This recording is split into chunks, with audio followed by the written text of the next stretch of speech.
Welcome, everybody. We're going to give it just a couple minutes. Folks to trickle on in.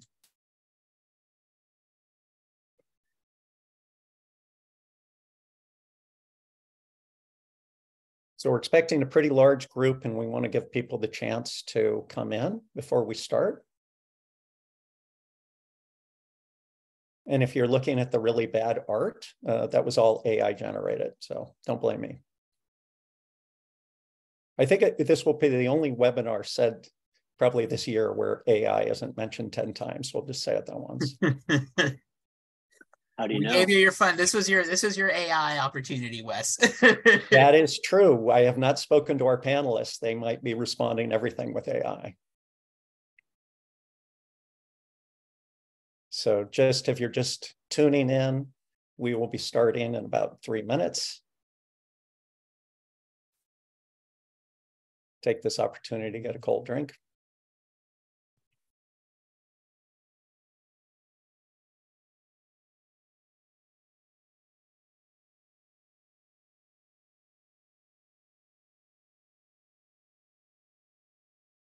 Amazing how long 3 minutes is when you're sitting not doing anything.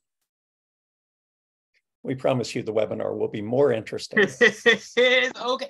Well, Wes, this is why we have the conversation about music. We can somebody whistle for us. Well, that's that. And I encourage people to read these quotes as they're coming by inserted in between the AI artwork are some quotes that people submitted to me concerning the panel. They said, well, if you're going to talk about cannabis distribution, I think you should talk about this.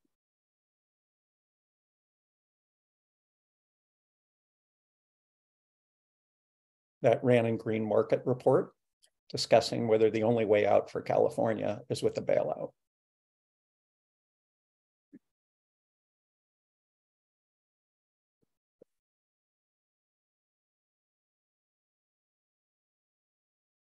That's one of my favorite quotes, calling cannabis distributors, and granted, I took this out of context, but glorified movers. I'm really hoping that our panelists of glorified movers are able to show they do more than that. All of these quotes, by the way, are taken from articles that are available online. And I will be linking those in the chat in just a few minutes. And so you will be able to follow up. In fact, many of the things that we talk about today have been referenced in articles in various publications and things that follow and cover the cannabis industry. And so don't take our word for it, go to the direct source. All right, I'm going to stop this and add, just before we get started, all of our source material.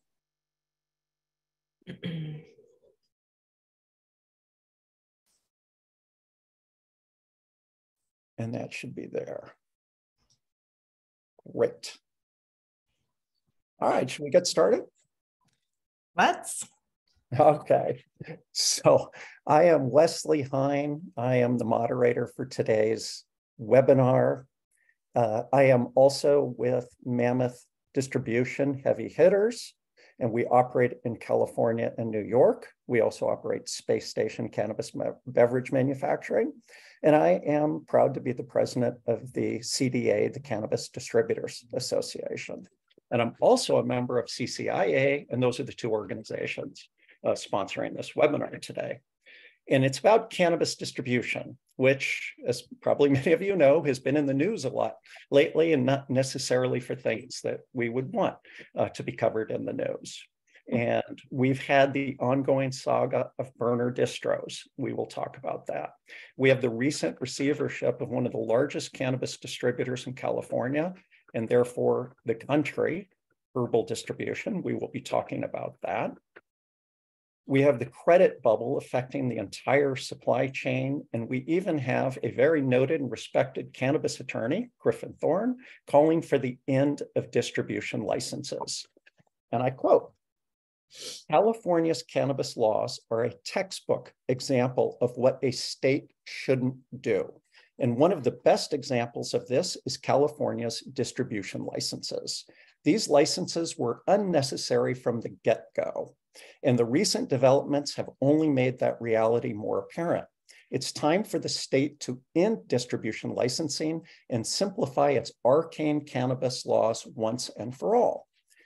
And with that call to end cannabis distribution licensing, I would like to welcome our panel of cannabis distribution licensees, including Caren Woodson of Kiva Sales and Service, the industry-leading sales and service provider offering a one-stop go-to-market model for premium cannabis and suppliers.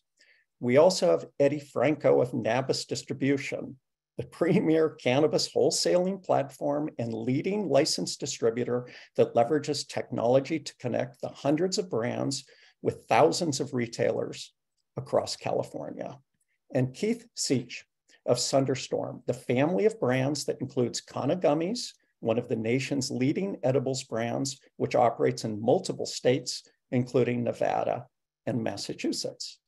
Let's start by having each of you explain the specific distribution functions that your companies perform and how your business model might differ than those of the others on the panel. Caren, can we start with you? Well, sure. Good afternoon. And thank you, Wes, our host, CDA, CCIA, my fellow panelists, and all the participants who have joined us for this engaging and timely topic. I'm Caren Woodson, Senior Director at KSS. We are also members of the CCIA and CDA. So a little bit about KSS. More than a glorified mover, which I appreciate the description. KSS is more than just a distributor, right? We consider ourselves to be an innovative brand incubator, which means we work closely, very closely with our partners to set an elevated standard for the cannabis industry and provide a sustainable path to success for all the brands inside the house. We're a full service distribution partner. We provide a one-stop go-to-market model, which includes customer planning for account management, inventory management, and merchandising. We do sales, including product assortment, shelf placement, competitive monitoring and analysis. We do distribution and fulfillment, warehouse storage, AP, payment and collections, and we also function as compliance support for each of the brands. So it's a full service one-stop shop. Thank you. Eddie? Awesome. Thanks, Wes. Thanks. Stoked to be here. Good to see everybody. Excited to be here with my friends. Franco from Nabis Distribution, our Director of Government Relations over here. Honestly, I'm glad we're able to talk about this because Wes, from those descriptions you had, Caren and I's boilerplates, we sound pretty similar. But I'm actually really excited to be able to talk about this differentiation because I think on this panel you see three really different forms of cannabis distribution, different models that are out there in the state, all serving the purpose that we serve for our brands. So at Nabis, we leverage technology to help brands reach scalability, and we connect brands and retailers and handle the back-end logistics. I think the key point that differentiates Nabis from, say, our friends here on KSS is that we are not that full-service distributor. Caren mentioned the full-service piece from taking, the whole ownership of advertising, marketability, working extremely closely and intimately with the brands. Though Nabis, we absolutely, our partner success team works closely with our brands. We really want to focus on helping brands get from point A to point B across the state and really empower them to tell their stories the way they see best. We offer on our platform, leveraging technology, offer credit scores, outstanding AR trackers, really just trying to enable brands with the most transparency possible via our platform to make the sales decisions they most want to do. And then on the distribution end of things, we will move your cannabis product from point A to point B. We will give you that white glove treatment when it comes to shipping your cannabis, but we leave it to our brand partners to advertise, reach out, market, sell to who and how they see best fit. That's a little bit of the Nabis model and what the niche that helps us work. So at Sunderstorm, we own Kanha gummies and a few other brands. So we actually only self-distribute as of today. That means that basically we're manufacturing our gummies and then do compliance testing. And then we have locations in North and Southern California. We distribute our own brands. So to date, we've had kind of a full service, but only for one set of customers, which is ourselves. With Herbal's collapse, we are actually in initial discussions with some third-party brands and just exploring what it might be to use our distribution infrastructure and perhaps put more product through that pipeline. We invested very heavily in a sophisticated ERP. And so we have, I think, kind of the technology foundation to kind of expand the business. To date, we've been very focused really on just building our own brands. And now we're just exploring the concept that perhaps we could help some other brands build their business in California. I was wondering why you were on this panel. Now I know. So before we get into the topics that might be considered a little bit more controversial, I want to make sure we explain what the nuts and bolts of distribution is. For those of you who don't know, California is a very big state. It's a very long state. And so it must take more than one premises or facility to service the state. We can have full distribution centers. You can have cross-docking. Caren, can you explain how KSS handles covering the state, and maybe also just in the process mentioned, you know, the number of facilities you have and the number of accounts you're servicing, just again, to give people a little bit of context. Happy to. Sure. So KSS has two facilities. We have one in NorCal, another in SoCal. And for a time, SoCal used to function as a hub of NorCal. But we changed operations about 18 months ago to accommodate receiving brands in both locations. So today, both locations are fully functioning distribution centers that reduce our costs and also allows us to serve brands where they're at. So that was a big move that we made away from the docking model. KSS currently serves about just over 1,150 doors. So that's year to date, and we deliver as often as the brand's needed, but typically order ship within 24 hours. So it's a full service, go to the state, we go everywhere, border to border. Two full distribution services. Roughly how are you delivering every day, every week, every month? What's the typical cadence? There's deliveries every day. I mean, yeah, we're in and out every day. Excellent. Eddie, how does Nabis contrast on KSS? Absolutely. Great question, Wes. So as you mentioned, you know, as a distributor, particularly a distributor in a state as geographically big and just now economically big as California, we got to move lead a lot of places. So we actually, it's conversely to what Caren was just talking about, just moved away from sort of that, I would call it NorCal, SoCal split, Caren, to we've now, within the last year or so, just opened up a larger facility than we are existing to in SoCal and NorCal, larger facility in Central California that we're using as a true hub and spoke model. So long story very short, think of a hub and as, you know, the spokes coming out. Our hub in Central California is where we hold our little over 300 brands. And then we last mile them out to either our NorCal facility or SoCal facility, whereby out of that, they can go to their final destination in NorCal, whether it's all the way up toward Eureka, or we can send it down all the way close to the border. So it's that cross docking model where you are using your spaces as to kind of extend your geographical reach that we've recently began adopting, and it's been working out pretty well so far. Our manufacturing home is in Los Angeles. So we manufacture the product, our gummies primarily down there. They go through compliance testing with our SoCal distribution hub. And then we do a resupply, you know, 3 or 4 times a week where the product moves from Los Angeles to the Bay Area. So we have a second distribution hub for all points north in the Bay Area. Our vans are going out Monday through Friday, and we're touching most spots in the state 2 to 3 times a week. And again, generally orders, you know, we can deliver an order within 48 hours, sometimes a little faster than that. So again, to date, we've really just been, you know, distributing our own in-house brands. Yeah, no, it's really interesting. Seems like if you want to cover the entire state, it's almost impossible to do it from just one facility. And you get to other states, you know, some of these that have just come online, Massachusetts, New Jersey, and so forth. And when they ask questions or they find out about how we're structured out here, just in terms of the logistics, it's a significant different scale. So we've talked a lot about the logistics and moving and so forth, and we might have touched a little bit on sales, but I think that one thing that surprises people a lot is the very different models that people can deal with sales, and sales being that function by which you're calling out the retailer and encouraging them and negotiating with them, and then getting them to sell, to get them to carry the product, I should say. Eddie, let's start with you. How do you handle sales, and how many salespeople do you have? Absolutely. So our sales team is well, and I should actually take that back.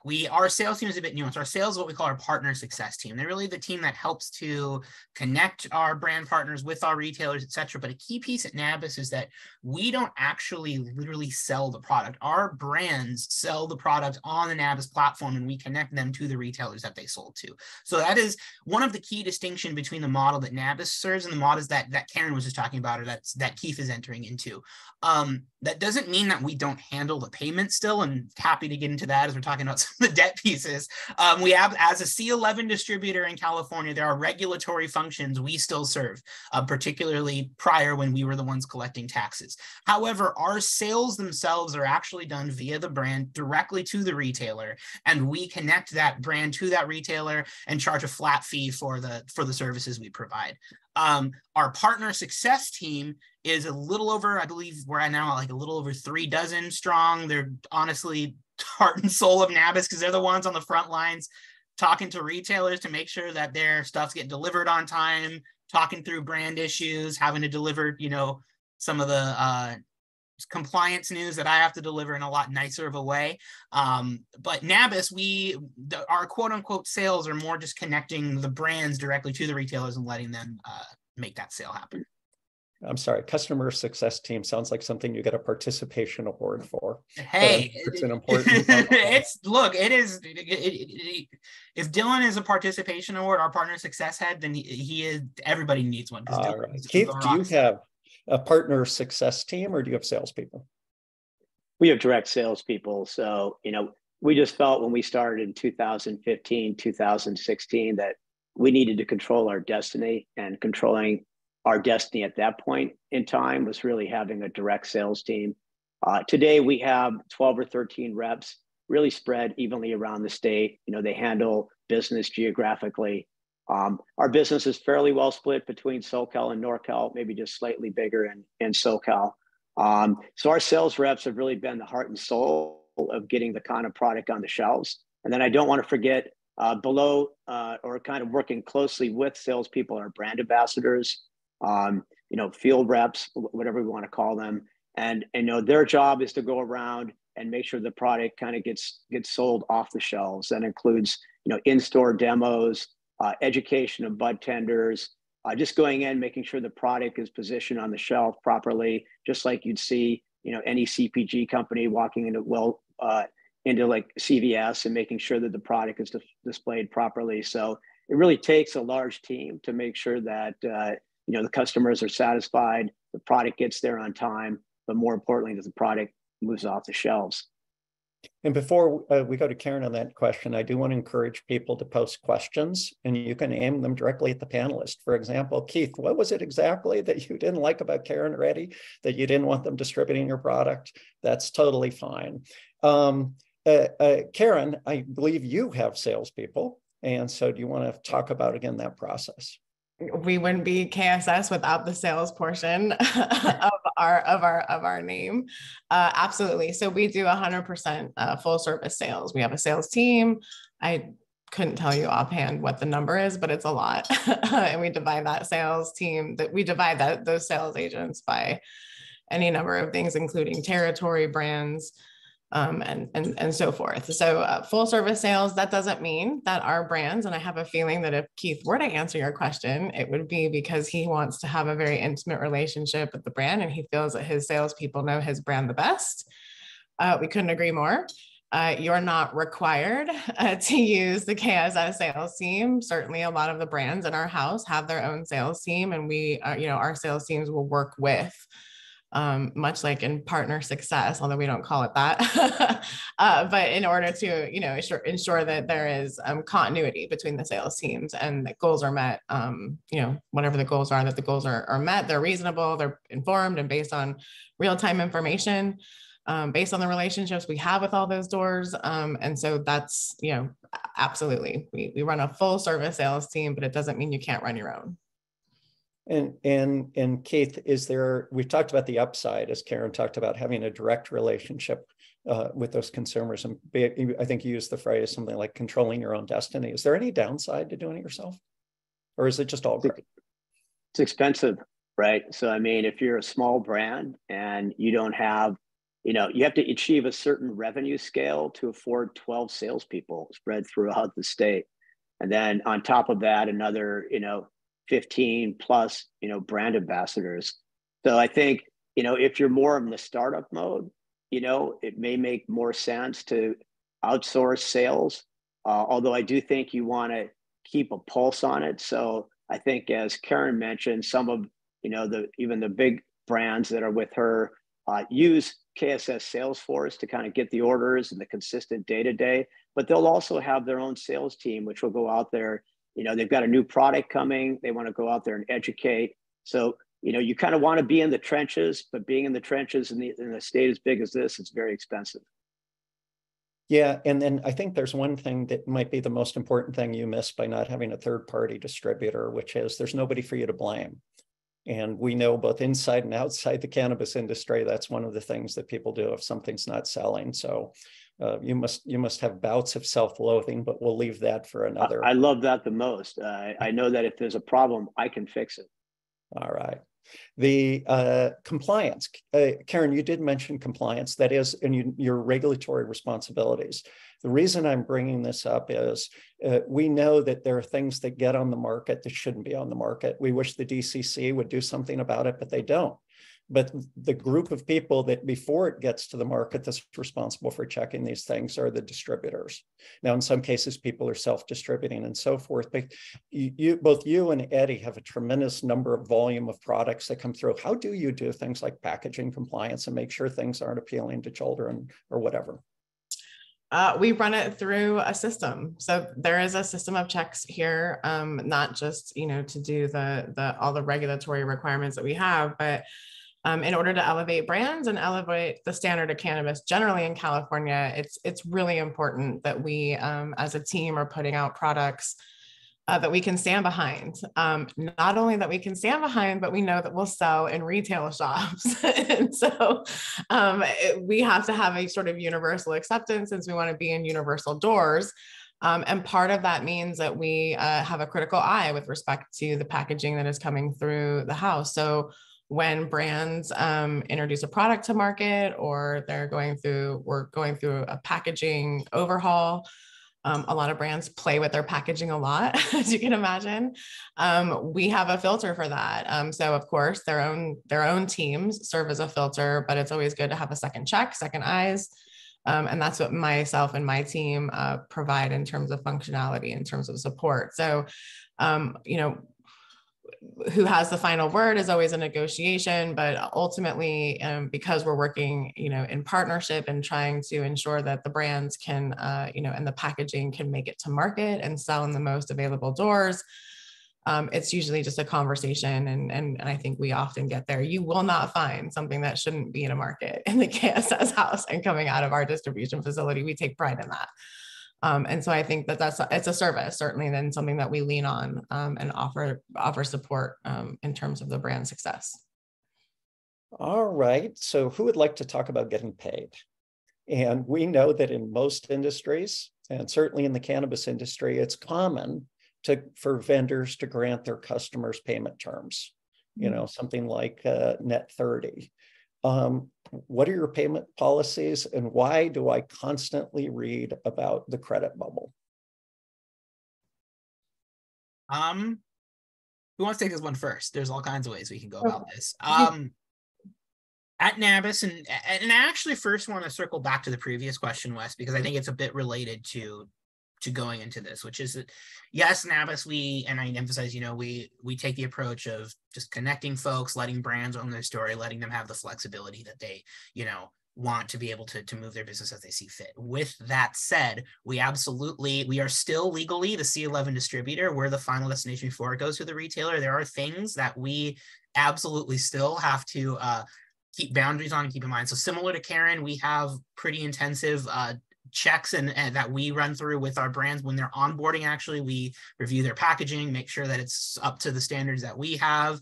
Again, as Caren mentioned, a lot of times that goes into a negotiation, but at the end of the day, if there is a product that is on a retail shelf that is missing in compliance or missing a label, the C11 distributor that delivered that to the retailer is the ultimately responsible party.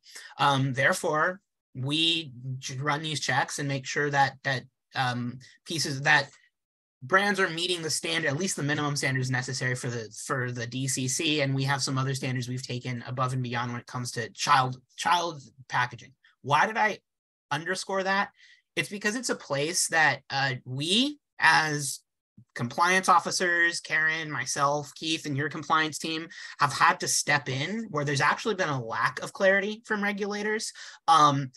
Cannabis packages are not supposed to be appealing to children. And if you really look at regulations, they sort of leave it at that. I've joked that folks like Caren and myself and our compliance teams are referees for the industry, but frankly, we kind of are, or we're umpires calling balls and strikes. We often need to leave to our own determination or the determination of myself and our other compliance heads to come together and make a lot of subjective decisions when it comes to compliance on packaging and labeling. Why did I bring that up leading into the credit conversation? Because I think you wanted to deflect it, but go on. No, not at all, Wes. No, it's because it's a very similar approach where you have had to see the industry taking approaches and matters into their own hands where there's really been no guidance or oversight at all from the state. So Nabis, where do we set terms? We have maximum terms that, honestly, I'm not one of our people, so I'm not going to act like what those are, but we have maximum terms that, people can't go past. If you're a brand and you want to sell on, a year terms or something. Yeah, sorry, that's not going to happen at Nabis. But we do allow brands, if they want to sell at 30 or sell at 60, they have the flexibility to be able to set those terms as they see fit. However, again, we are still quote unquote holding the bag in a lot of ways for those deliveries. So on the Nabis platform, we have internal standards and stopgaps we implement for when folks are getting delinquent. So if, let's say, there's a retailer on our platform that is, or a vendor, somebody that's being sold to, that is or that is extremely delinquent on their payments. As I mentioned, Nabis, we track AR and stuff within the platform, so it's known whether or not they're paying their bills. They'll be put on what's called a credit hold, which means no longer can deliveries happen. There's things like COD standards. There's places where folks can see their terms extremely reduced. So we have the flexibility in our platform to be able to rein in, outstanding terms if they get crazy. Why are we here? Why did a bubble happen? There's a lot of reasons that happened. Most being that I would say the perfect storm of a lack of state regulation and oversight mixed with what we particularly saw as a COVID buying boom. I would say over the last couple of years, we saw a lot of activity happen in the cannabis market. We saw a lot of what I would call excess activity in early 2020, 2021. Things were looking really good. And it's not to say that the cannabis industry's seen a massive dip in consumer activity. It's more so just gone back to normal levels. However, I do think there were a lot of retailers, a lot of brands who saw those good times from a strictly consumer sales perspective and forecasted that as the future. However, then we landed in a place where you've seen many articles, you brought it up yourself, Wes, we're in a bit of a debt bubble, and a debt bubble that's been growing without the state, with the lack of state oversight. Can you quantify the problem? Absolutely. So in fact, great question. The four of us here, as well as several others in the wholesaling space, have been working together through a coalition. We're calling it Financial Stability in California Cannabis. CDA is actually part of the coalition. We've been working in tandem with trade associations to specifically try to quantify that problem, Wes, because oftentimes it's been me going in representing Nabis, talking about our particular aging, or Caren going in talking about hers, or Wes. And each time it's a business issue. We got ourselves in that hole. That is a very singular, it's in a silo. But as we all know collectively here, it is much bigger than just an individual business by business issue. So we've come together with a third-party financial firm, actually MGO. They're a CPA firm that works in the cannabis industry, to anonymously and at a high level quantify that data collectively. So amongst members of that group, which I'm going to say here does not represent the entirety of the cannabis market. It's Caren, about 45%, half or so that we've got in this first set. We are seeing that there's at least $80 million in collective overdue AR amongst participants of this coalition. I also want to give an asterisk that this was only data collected up through Q3 of 2022, but we saw trends each quarter going upward. So we can assume that figure is even higher. That's a very, very high level. Another high level I can give is that it seems to indicate it is when folks go at or past that 60-day overdue date that debt just begins to spiral and snowball. If the total sales at retail is what, 5 million roughly on an annual basis, anyone thereabouts? 5 billion. Yeah. Roughly for the total retail sales in California. Because Yes. on one hand, 80 million, honestly, Eddie, doesn't seem like that big of a problem. The flip side is you take distributors who are probably on razor thin margins, and $1 million, $500,000, $200,000 could mean the difference of making payroll or making their taxes and so forth. And so we'll be getting to herbal in just a second. But in terms of on the credit, Keith, being a self-distributor, does it harm you to not have the scale, or does it make it easier because it's your products and it's easier for you to just try to get paid specifically on those and do payment plans? Or is it a little bit of both? It's a little bit of both. It became clear to us that retailers, so we're B2B, right? We're not B2C. So our customers are, retail storefronts and delivery services throughout the state. And, basically when we came out of COVID early in 2022, we noticed this trend that customers were having a harder time paying on time and that they were extending past the due date. And so I actually kind of took personal responsibility at Sunderstorm. I work with the salespeople every day. Our ERP system, if a salesperson puts in an order and the customer is past due on an invoice, it's a credit hold and they have to come and talk to me about how we resolve it. And for the most part, we've tried to be as flexible as possible. I've worked out payment plans with customers. I've allowed them an extended time. I occasionally deliver the order on a promise of payment in the near future. I'll listen, and every case is its own custom shape and size. So it's time consuming, but we care a lot about our customers, which are the retailers. And we're kind of trying to do everything we can to work with them. But I always feel like I'm walking, down the Buddhist path. I can't be so tight on credit that I'm losing a lot of sales and I'm turning off my customers. On the flip side, I can't be so loose with credit that I'm just extending credit to someone that's going to stiff me. And everybody who's on this panel has gotten stiffed more than once. So we're always trying to, kind of look at each decision, in its own framework, but it's a very challenging process. I just want to say I couldn't agree more, Keith. It's the fine line, and particularly with where we're at Nabis and wanting to work in partnership with our brands, and we've mentioned giving them arming them with as much knowledge and letting them take risk. At the same time, it's at what point are we not doing a service to our brands, Keith, when it's just going to a place that we know there's not going to be a return from. So it's always towing that constant fine line. Do these credit problems exist in other states? Keith, you're in multiple states. Caren and Eddie, you have brands in other states. It is a problem that exists in other states. We see it in Nevada. We see it emerging in other places. I think, Nevada, because we're seeing it in other places. I think Nevada is an example. Arizona is an example. I think Massachusetts is an example. And because of that, we're seeing New York take action before regulated market goes into effect. And that was there'd be the question: is anybody doing it right? I actually like what Keith said about, every situation is unique. We operate in the cannabis industry, and that means we are subject to laboratories of democracy, and not every lab is going to look alike. So I think we can compare and contrast, but I think it's really difficult as a distributor to suggest that one model works better than the other, because by its nature, distribution is an efficiency market, right? It's a segment that deals in scales and scales of efficiency, and without interstate commerce or the ability to do interstate commerce, we are operating at minimal efficiency, right? When we're operating in different states. So I think you can compare and contrast what is going on in different states, but I think it's hard to suggest one is doing better than the other. I will say in California, we have the advantage of statewide distribution and brands that have accessibility and access to doors throughout the state. And I think that is a sign of success.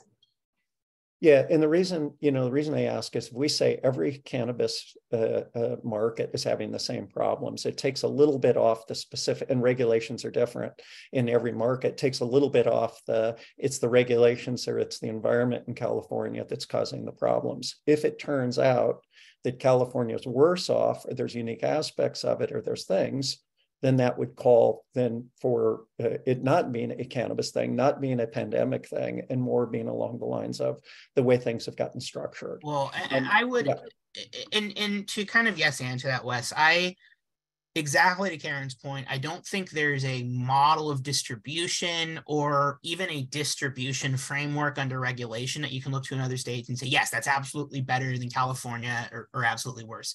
What I will at least say, and I'm speaking for myself here on this panel, is there are other states that have stepped up more directly and better when it comes specifically to the issue of non-payment for vendors.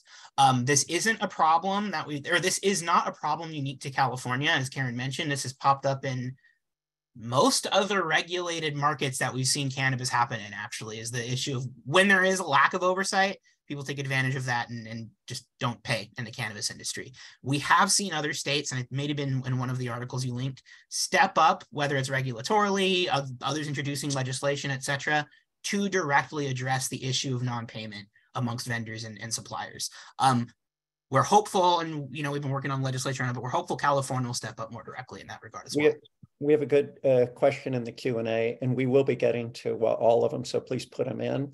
But this one is, effectively, do you use price as a way to encourage people to pay COD? Meaning, if people pay COD, are they getting a lower price? That's a factor. And I mean, pricing is complicated, right? It depends on whether you're one store, multiple stores. So clearly, quantity is a function for discount. If someone is willing to come on board and be COD, I think, we'll be a little bit more flexible on pricing. So distributors are the ones that, to a certain degree, first feel the pain, but then it flows all the way down through the supply chain. And from more than what I understand, I know that the CDA and other associations actually felt concerned enough about this that they turned to the state legislature in a bill in the form of Credit Protection Act. Can somebody explain what that means and what the status is? Absolutely, I'm happy to. Caren, go ahead. No, I just saw you jump in. You can start. I'll wrap. Okay, we'll tag team this one, my friend. And honestly, the KSS and Nabis both have been strong supporters. So you saw us both get excited. Caren and I have been way too many calls together, trying to think through the nuances of this one. Super TLDR.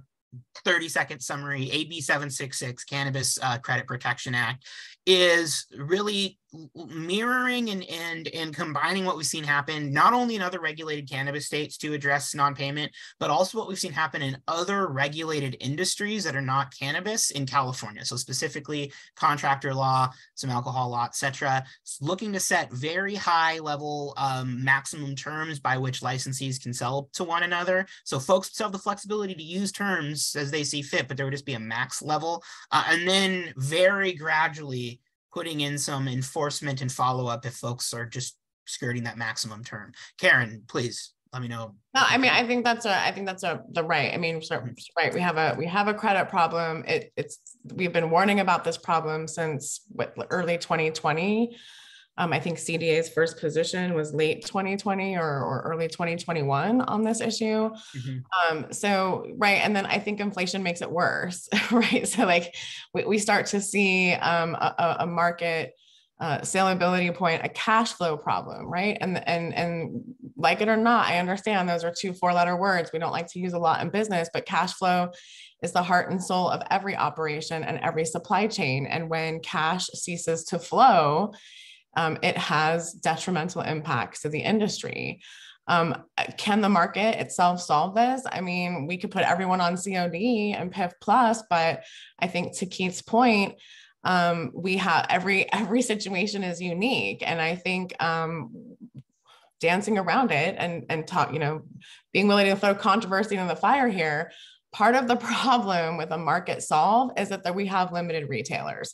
If I had 3,000 retailers to shop with and distribute my products to and play around with and compete with, then the 800 businesses that are currently in, on terms or extended past terms wouldn't be a factor. And I would add 3,000. Government fails here, and we have, through local control, essentially a limited market space.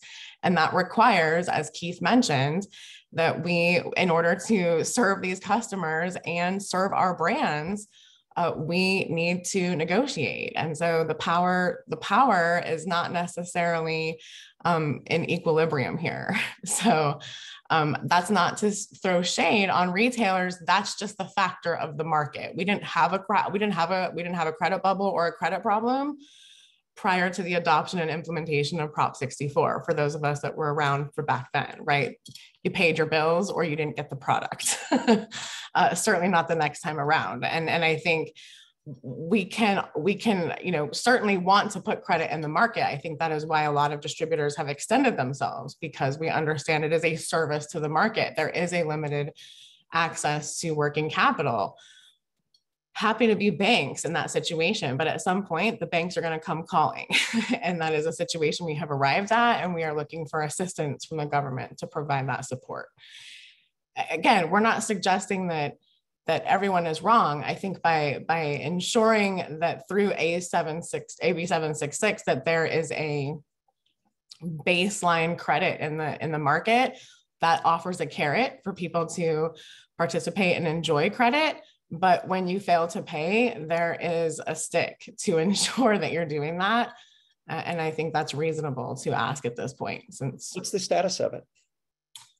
AB 766 at this point was placed on hold. That doesn't mean it was voted down or defeated. They just want a little bit more time to iron out the specifics and details. So we'll come back to that bill next year. It's been deemed a 2-year bill.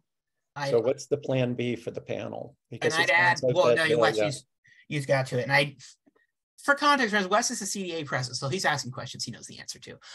That's the role of a moderator. I know. I'm saying that's what I love about this conversation. CDA. So, as Caren mentioned, this is I actually first, and I'm sorry, but I actually want to first go back and yes, and double down on what Caren said, because frankly, 766, love it, support it. It's a major priority. It is not the silver bullet or the panacea. Credit law without expansion of retail is not going to do much to actually solve this issue. Expansion of retail without coupling that of enforcement against illicit operators and folks who are selling intoxicating hemp products in gas stations and whatnot is not going to do much to solve the driver retail or consumers to retail issue. So Caren, thank you for underscoring that, because I think it's important to emphasize, at least the folks on this panel, 766 is a piece of a wider solution that we need in the state of frankly fixing longstanding issues we've been dealing with for a while.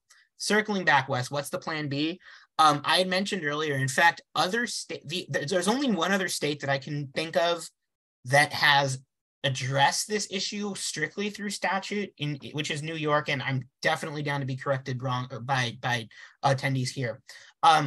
Many other states have stepped up through their regulator actually just independently coming in and, promulgating a regulation or sending out a notification to licensees under something that's already in their power. So we're actually planning a meeting as CDA members and members of this coalition to speak with the DCC end of August to explore, are there options in between time? Are there options outside of 766? Are there ways that we can collaborate a little more here and get to the root of this issue? A question in the chat from San Rodriguez says, can the governor do something? The legislature. I get where Sam is going. I mean, ostensibly, yes, the budget bill obviously runs through the legislature. So the legislature would have to be on board. I think I can't speak for CDA and the sponsors of the bill, but I can say as KSS, someone who does support the bill, I don't think we're there yet, Sam. I would love to say that we are and enforce the issue. I think budget bills and the any sort of end of year package that we have probably will focus on broader issues. I do think this is a big enough issue to tackle in a 2-year bill. I think we are asking for significant reform to the industry. I think, to prevent shock and awe, I think it's fine to have a reasonable conversation. And perhaps maybe next year it goes into a budget bill where we give the department broad authorization to create the regulation and then work with the department through what that regulation looks like so that everyone's on board. But I think the goal of the 2-year bill, to the legislature's credit, is to get us working more collaboratively with not just trade associations and segments of the industry, but with other legislators and committees to iron out these differences, and most importantly with the DCC to make sure they're on board. And then is there anything else on credit? Because I will tell you, as we went out and started posting on LinkedIn, this about the panel, things I'm getting from people who are very knowledgeable about the status of the cannabis industry in California are almost along the lines of, I hope you talk about how bad it is. We are talking about a significant number of retailers that will be going out of business this year. They've been able to extend, first by not paying distributors, second by not paying their taxes, third by not paying themselves. But at some point or another, the chips, sort of come in. So when I hear things like, sort of 2-year bill, it makes sense on one thing, and then on the other going, I hope that's not like our only bag of tricks that we've got as an industry. No, and I think the data that Eddie referred to earlier, that the FSCC coalition is gathering and soon will be putting pen to paper on. I do think that you'll see in the industry, distributors and brands themselves are trying to figure out solutions that serve their businesses, whether that's putting people on credit hold, whether that's refusing to distribute, whether that's COD only or some version of COD plus. All of these things exist in the market. I think you're going to start to see more of these tools. Whether that is healthy for retailers, whether that is going to serve the interest of retailers, I don't know, right? We already see pushback from retailers and the mix of the brands when brands want to distribute to someone that we have put on hold. It's a difficult conversation, but I think it elides the fact that, again, there are not enough retailers. There is a systemic failure of which the credit bubble is a symptom. And until we deal with the root problem and deal with the root issue, which is a lack of retail throughout the state, we are going to continue to see all of these sort of superfluous secondary issues crop up, and high taxes and lack of enforcement certainly feed that bubble. Yeah, because I do believe it's not. One thing is the number of distributors. The second is they're all grouped, so they're next to each other. The third, in many of these areas, they're surrounded by illicit operators. And the fourth, even if they're not, they're taxed to the point. And we haven't even touched on 280E, which we'll get to. So I feel like for me, and I know I'm violating the rule of moderator, but sometimes you just can't help and lean forward and go, there are so many things stacked against operators up and down, and retailers in some cases have one of the most difficult difficult things, but we depend on them. They sell, they're getting paid. We need the money to flow through. So I feel like all the solutions need to be holistic solutions and address. Can I add something here, Wes? Absolutely. So the data that the industry consortium has put together is that, you know, the percentage of retailers that are past due 90 days or more has gone from low single digits, you know, call it 4 or 5% ish, to nearly 20%. And so that's a 4 or 5-fold increase in basically people getting behind the curve on paying their bills. Now, you know, we can ask ourselves, you know, what's the source of this issue? Part of it is that the entire retail sales for the state has slightly declined coming out of COVID. So we've got a weaker, you know, overall market. And it's kind of a mixed blessing when a new area opens up in the state. Say a county just comes on board with, you know, with new shops, because if the pizza pie is still 12 inches and you're slicing it by, you know, 1,000 retailers, and the pizza pie is still 12 inches and you slice it by 1,200 retailers, that means that every retailer, in fact, their total business driving through their shop is declining, which is in fact what's happening. I've heard that retailers have had, you know, their revenue from the height of COVID down 30 to 40% from where they are today. And so it's just putting a financial squeeze on the marketplace. And, you know, ultimately you pay your bills by being profitable. And it's become difficult for retailers to be profitable in this market. So we have to kind of really reflect on, why is it that so many parts of the supply chain, from cultivators, right? We know that there's been a huge amount of cultivator licenses that have not been renewed because the price of weed collapsed below the point at which they could make money. We now are seeing the collapse in distributors. Herbal, Origin House was bought by Cresco for a number that is, you know, crazy, and they morphed into Continuum. They closed on May 15th. You know, there's a number of distributors that have failed. Now you have retailers that are really being challenged. You know, you have probably too many brands potentially, you know, out here in the marketplace that could kind of survive. So, you know, the fundamental issue is that, just like the internet craze in 2000, too much money and too many ideas were chasing a marketplace. And there's just going to be a consolidation, because there's going to be a lot of players that are not going to make it over the next year. Trust me, I wish otherwise. I do like the old COD model that we did in Prop 215, where people could be stable and retailers were making money and people could pay their staff, and there was generally not as much turnover. Now I can tell you that every day I come in, there's a retailer who has just fired their marketing team or their AP team or their buying team. There's just a tremendous amount of distress in the system. I can understand that retailers are going to have to cut costs to kind of get profitable, but it's a systemic problem really throughout the entire supply chain. And none of us on this call are, you know, outside the bounds of this industry. We're all interconnected with all the other players. Yeah, no, you bring up a very good point. We get back to that, you know, so again, the 800, Orange County is an extremely populous county. And probably made up, I don't know, what, 12 cities, 15 cities, I don't know. But really only one for the longest time was Santa Ana was licensing retail. And I think they had like 35. So these poor folks, right, who pay all the money and do all those things and open up their retail are surrounded by 34 other people who are doing it. And yes, they do benefit from people driving in from other particular markets, but that level of concentration at this early of an area almost makes that 800 the reality really a lot smaller number. And I do believe, and Caren, you probably know off the top of your head, but I think it's something around 2/3 of jurisdictions do not allow any type of retail. And you know, we had as a band-aid jurisdictions where the majority voted for retail access. Exactly. There's a lot of irony on this. And we were counting on on delivery.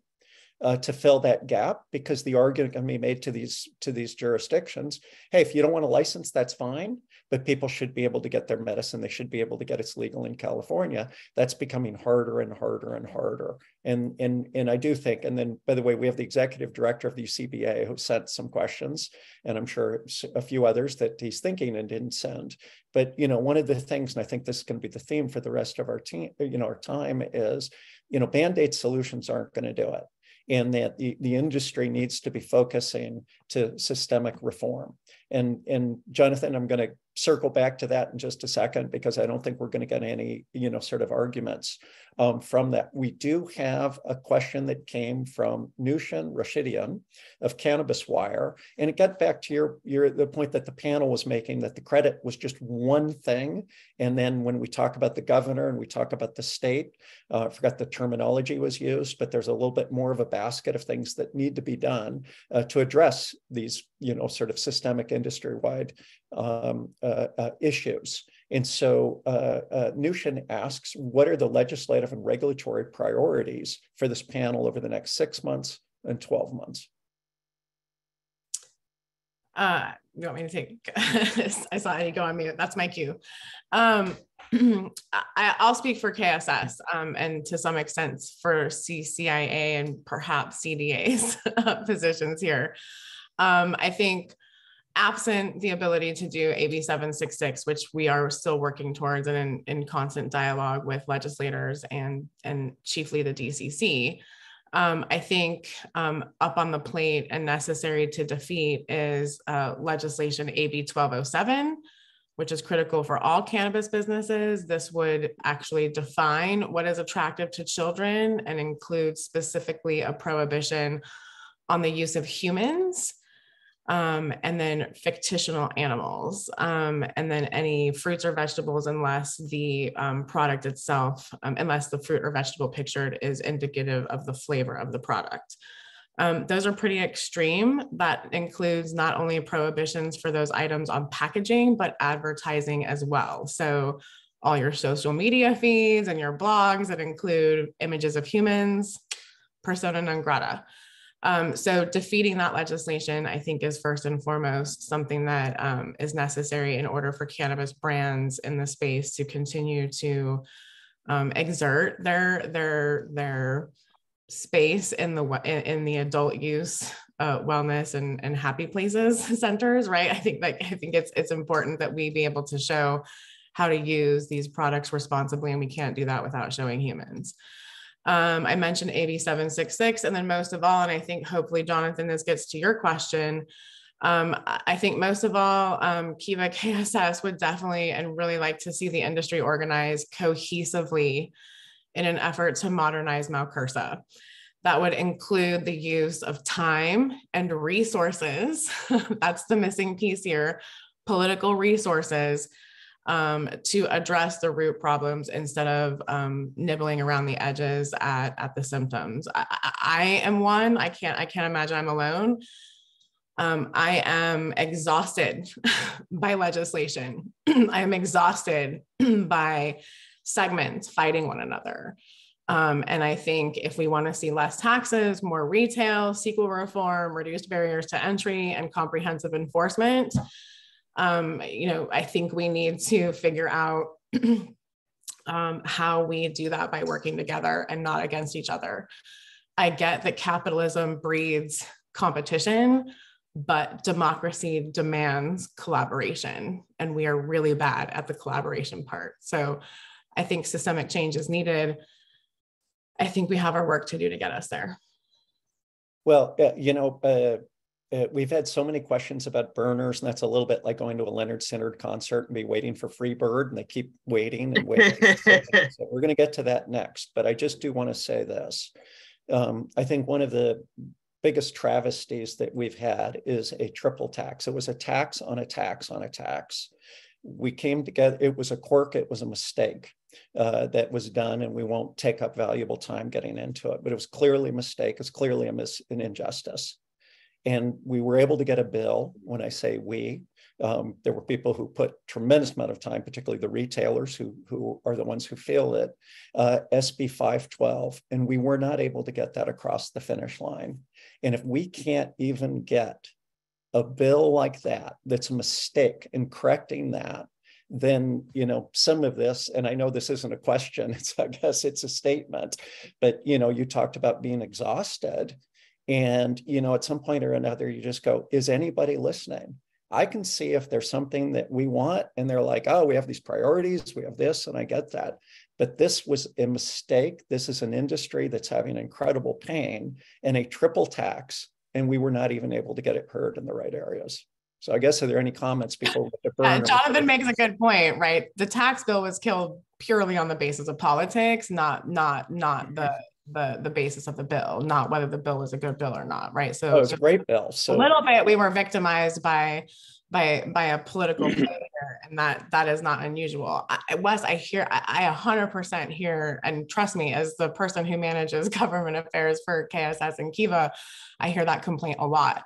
Especially more around the time I'm asking for more political resources to actually make these changes. Right? It's not in like democracy. This is not intended to be a one and done system. And I think we are at the precipice, right? We're at 5 years, right? This is a perfect opportunity. Having 5 years in, having some really serious data, both from the state and from the industry to rely on to make some salient points that we knew, most of us going into this, we would be here. But now that we have the data, I think it's perfectly reasonable to approach the legislature again, collaboratively. Part of the problem is we had 41 bills in introduction this year. That means there's a lot of competition. And so the energy isn't focused on a core set of changes. It's focused on a bigger pie. So I think if we can really figure out how to collaborate and coalesce, as the Jan article suggested, around a core and heavy set of changes, we can get there. But it's not just going to require, you know, the commitment to do that. It's the resources, the presence, and the ability to negotiate, even when it may hurt your segment a little bit, to give a little. And as distributors, we're used to doing that. So Eddie has just reminded me on our time. So let's get to burner distros. So we have not done the ultimate of all bait and switches. They're called burners. They're called ghosts. And we've had more questions, and they're in the news. People have been, you know, talking about them. It is not a secret. We have 2 lawsuits from Catalyst, Elliott Lewis, one against the state, saying, if you guys aren't going to deal with this, I'm going to sue. I'm tired of competing against these things. And another against Glass House. Can somebody walk through what are burner distro licenses? And apparently they're so valuable. How does one get one? No one here. I'll take a quick crack at it. Yeah, Keith, I was going to say, if you want to explain it. Yeah, so you have to be a licensed distributor to basically buy product from, you know, from Nabis, from KSS, or from Sunderstorm. What happens after we sell to a licensed distributor is really beyond the wall that we can see, right? So they may sell on to licensed delivery companies in California. They may sell to licensed storefronts. But, you know, there are, you know, certain distros out there that are not operating according to the rules of the game. The product comes in on metric, track and trace, and the product kind of dies in their under their license and is not then moved on towards other licensees. So burner distros are basically those distros that are taking in licensed product and selling it in the unlicensed, the black market, the traditional market, whatever you want to call it. Including having that product go to other states. We have seen our product end up on the East Coast in some states, surprisingly, having no way to know how it gets there. And we've even seen our product in international countries. So someone is, you know, this is just, you know, kind of a black hole loophole that occurs in anything where you've got excessive regulation. I mean, if this was all legal, we wouldn't have to worry about burning distros. We can just sell to, you know, hundreds of thousands of retailers and actually build a robust supply chain, and companies can make money. So it boggles my mind. Yeah, that understood. that it's against the rules. And yes. The state has a track and trace system that we all use. Burdensome's the word that comes to mind, so that in their mind, we can make sure there's no diversion. Burners are every bit of the definition of diversion as one can have. Why is it that we're having this conversation about, burners as opposed to going, oh, here was another one that was shut down, or any number of things? Does anybody have an idea of why there's... I'll take a gander. Please, Caren, I know. For the same reason that we have packaging in the market that is clearly attractive to children. There is lackluster enforcement from the department on licensees. I don't know why. I can't get into the mind of the DCC, but first and foremost, the DCC's lack of enforcement amongst licensees, they're just not using metric to identify outliers. They're not using data to, as Keith noted, indicate diversion activity, or when there's, 5,000 pounds of product moving into a distributor warehouse that is the size of my shoebox. Like, some of these things just don't compute. And for whatever reason, the department either doesn't have data or the ability to scrub their metric system to find those sources. I will say, in addition to the department, although I will, enforcement is a problem and we'll always go there. Secondly, there's simply too many distribution licenses in play, because law and regulation still requires the vast majority of brands to have distribution licenses to facilitate their own COA testing. That is a silly provision. That should have ended with the independent distribution requirement. And so I do, I hear the calls to, eliminate distribution licenses. This would be a good way to eliminate some waste so that you can actually identify true distributors, those that are moving product from point A to point B in the market space. If the department had to enforce on 30 distributors as opposed to 1,100 of us, that might make the enforcement for our audience, there's approximately 1,100 distribution licenses and not many more than that of storefronts to deliver to. So that's, in a word, ludicrous. 1,214 active retail licenses. So Chris Roberts from MJ Biz has asked us if this is the state of affairs we should expect going forward. And Chris, I will answer that on behalf of the panel. Until we see something where there is actually action cracking down, and this, sadly, that is the case. We need to move to herbal distribution. Anybody who's been following the news knows that Herbal is one of the largest cannabis distributors in the state and probably in the country. They had recognizable brands, they had experienced management, they raised a lot of money, and they're in receivership. What happened? This is a panel on distribution. They didn't make money. So, they're charging basically a distribution rate and kind of the mid to high teens, and their cost structure was equal to or greater than what what they were getting paid. They also, basically, a true distributor took ownership of the product, and all the bad debt basically hit their balance sheet and did not flow, to the brands. Their salespeople sold it, so they should actually be taking the bad debt because they're making the decision of, do I deliver to this customer one more order, yes or no? Even safe banking can come in here because, without safe banking, it's like the amount of rate that cannabis companies, if I was to go out and look for debt, that debt would be like 15 to low 20s in terms of pricing. Very few businesses can pay hard money lending rates or worse and actually generate enough profits from the business to cover that debt. So Herbal got snowballed by debt, couldn't pay the debt, and now they're in receivership, and you can contact different groups and see what their assets are for sale. It's a sad story. I asked ChatGPT, tell me about the distribution model in groceries and alcohol. And ChatGPT said that the distribution rates that are charged are between 20 and 30%.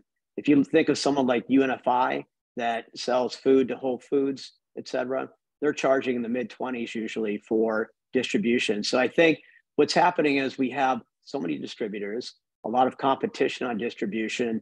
The rate of distribution is probably too low to allow distributors to actually make a healthy margin. Well, there's effectively no profit in the entire value chain right now. And that is honestly one of the single biggest problems. In case anybody was thinking that it was an herbal issue, before that, we had Kanha, Blackbird, River, Origin House, Continuum, Cresco, and others. Those are the big ones. Others have felt that, and you could say, well, they made that decision.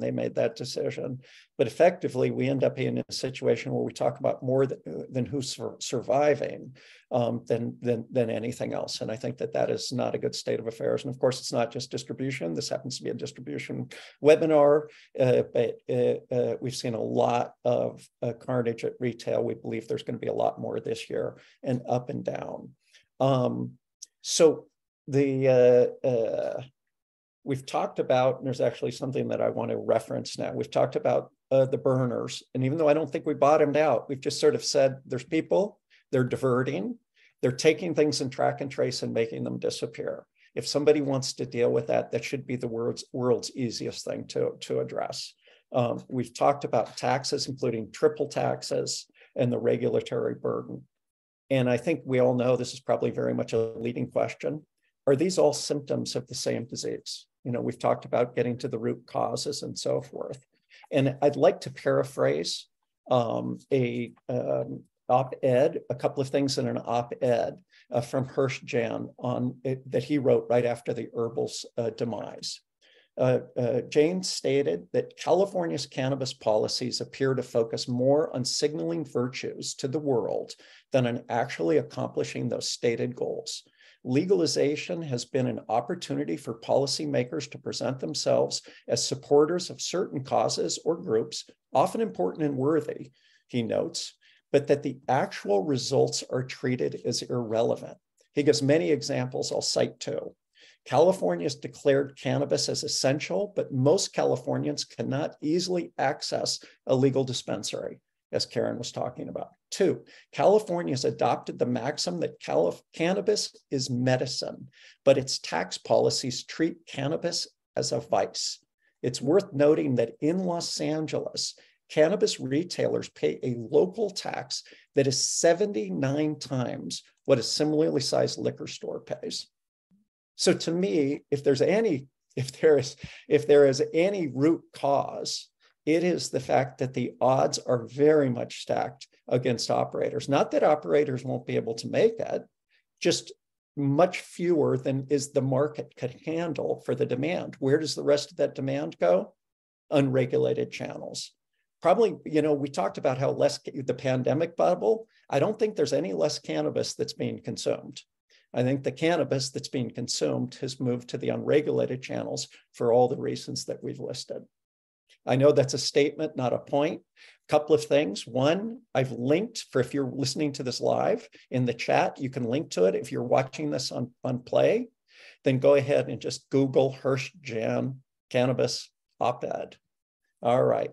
Any thoughts or points about what Mr. Jan has said about the systemic problems and policymakers spending more time virtue signaling than actually circling back and going, what were the results of these and how do we course correct? You want to go, Eddie? Yeah, I agree. I mean, yes, particularly as we're talking about a lot of these root issues. And I mean, Caren and I are frankly speaking from the exact same songbook when it comes to we need to be moving away from specific issues and getting at the root causes. And I think a lot of what Hirsch laid out in that article are the root causes we're talking about. I do want to nuance one of the points, though, which is politicians' virtue signaling. Although I think that's a factor, as for folks who may know me, I came from the political world and left because I got kind of sick of some of those conversations. However, I do also think that it is a problem of our own creation, less ours being the industry. I think that oftentimes when we present ourselves to legislators, to the state, make our asks, we seem disjointed, maybe not as a business or maybe even not as a sector, but as a holistic industry. And other industries, other CPGs, other mature industries that engage in advocacy often do not have the amount of disarray that you see in the cannabis industry. And whether it's outright disagreement to just folks not really speaking from the same page and asking for different priorities. So when a legislator comes to an industry figurehead and says, hey, we'd like to, fix cannabis, what should we do? And they get 20 different answers. That means you're either going to get 20 different weird solutions, or what we often see happens, they're going to throw their hands up and say, you know what, you guys need to figure out what you need. So I would say it is absolutely issues that we all know we need to get fixed. And I think we've talked about them enough, but I think we need to move to coming together and fighting for those issues is in array and on the same side, because I think that's very well spoken. So a couple of things. One is policymakers have a lot of things on their plate. And if we don't make cannabis the one, they have other things. This is our only issue. And if we can't make it important enough to get changes. The second thing is, if I look at we've talked about 1,100 distribution licenses. We talk about the thousands of cultivation licenses, the 1,400 retail, we go on. Total number of licenses, probably over 10,000. And of those, of course, many of them are ganged up and so forth. It is a fraction, a tiny fraction of licensees who actually get involved and try to change things. And so certainly one of the things that has to come out of this is a little bit of soul searching. We can be upset at the rules, but if only a few companies are out there fighting, and I understand if people are having trouble paying their taxes and paying their employees and so forth, it's hard to say, I'm going to take a day off and go up to Sacramento, but that's what it's going to take. And so not to get sort of preachy, but I think if the message that comes out of this is Sacramento to save us, then we're screwed. Similarly, we know we can't do alone. And a lot of the things in the chat are, can we change Prop 64? Can we do this? Can we do? Is it written on a stone tablet somewhere that liquor stores pay 1/79th the taxes of cannabis? No. And we need to take that fight, and we need to take it to the policymakers in the city. What I'm just sort of saying is they got to listen, and we have to take that, sort of message. We're out of time. A couple of things I'd like to get, and I'm sorry for cutting you off, but that is the role of the moderator, is we didn't touch on the interstate. And interstate is something that's extremely interesting. I don't want to say it is a lifeline, but let's just be real. California cannabis should be like Hollywood movies or Napa wines or Silicon Valley. I mean, it should be one of our iconic. We have so many industries. We have so many things that are going for us. Federal legalization will come. Global legalization, these are things, plant never should have been illegal in the first place. There's so many of these things. As a step in there, there's the potential for interstate. And we just don't have enough time to get it. But I think it's one of those things where I believe as an industry, we're fighting for it. Yes, that could mean weeds coming in and cheap weed from other things. There's a lot of things for us to sort of figure out. But I do believe that the world wants California cannabis more than will be coming necessarily inside. And so I think that in many ways, we just have to get our act together. We've been very, very, very, very lucky in a lot of ways. And then somehow we've squandered it over this last 6 or 7 years. Caren is right. The Prop 215 days, we all remember fondly. So closing remarks from any things that we didn't state. I do apologize for all the questions that we didn't get to. Maybe we'll need to do a part 2. Maybe we'll need a new moderator on the next one. Who knows? Closing.